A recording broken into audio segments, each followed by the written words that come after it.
അവരുടെ കുടുംബത്തിന് ജീവിക്കാൻ പറ്റുന്ന ഒരു ഭൂമിയുടെ അളവ് അവർ കൃത്യമായിട്ട് കാര്യങ്ങൾ ചെയ്ത് അവിടെ സ്ഥിരമായിട്ട് താമസിക്കുന്ന കുടിലുകൾ ഉണ്ടാക്കി അവിടെ കൃഷി ഇറക്കുന്ന പണിയിലേക്കാണ് ഇപ്പോൾ ആളുകൾ പോയിക്കൊണ്ടിരിക്കുന്നത്.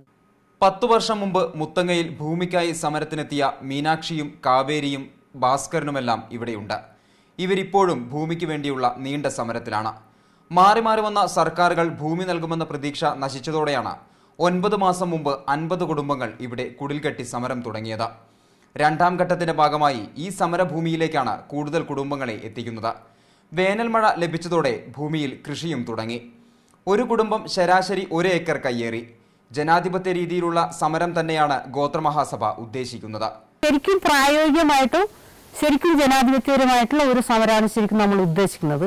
അത് ശരിക്കും കുടിൽക്കട്ടൽ സമരം തന്നെ, അല്ലാതെ വേറെ സമരമൊന്നും ഇല്ല. ശരിക്കും ആദിവാസി ഭൂസമരത്തിൽ ചരിത്രം സൃഷ്ടിച്ച മുത്തങ്ങ സംഭവത്തിൽ പങ്കാളികളായവരാണ് പുളിമൂട്ടിലുള്ളത്. 5000-ഓളം കുടുംബങ്ങളാണ് അന്ന് സമരത്തിനിറങ്ങിയത്. ഇതിൽ 1000-ൽ താഴെ ആളുകൾക്ക് മാത്രമാണ് ഇപ്പോൾ ഭൂമി ലഭിച്ചത്. ആറളം ഫാമിൽ ഭൂമി നൽകാനായി വയനാട്ടിൽ നിന്ന് തിരഞ്ഞെടുത്ത 400 പേരിൽ 200 പേർ മുത്തങ്ങ സമരത്തിൽ പങ്കെടുത്തവരായിരുന്നു. വനാവകാശ നിയമപ്രകാരം ചുരുക്കം ചിലർക്ക് കൈവശാവകാശവും ലഭിച്ചു. ഇതൊഴിവാക്കിയാൽ മുത്തങ്ങയിൽ ആഴ്ചകളോളം കുടിൽ കെട്ടിക്കിടന്ന ആദിവാസികൾ ഇപ്പോഴും സമരരംഗത്തു തന്നെയാണ്. മുത്തങ്ങയിൽ ഉയർത്തിയ ആവശ്യങ്ങൾ നേടിയെടുക്കാനായി ആദിവാസികൾ ഇപ്പോഴും സമരത്തിലാണ്. ഒരു തുണ്ട് ഭൂമിക്ക് വേണ്ടിയുള്ള സമരം ഇപ്പോഴും തുടരുന്നു. ക്യാമറ പേഴ്സൺ അനീഷ് കാഞ്ഞങ്ങാടിനൊപ്പം മനേഷ് മൂർത്തി, മീഡിയ 1, വയനാട്.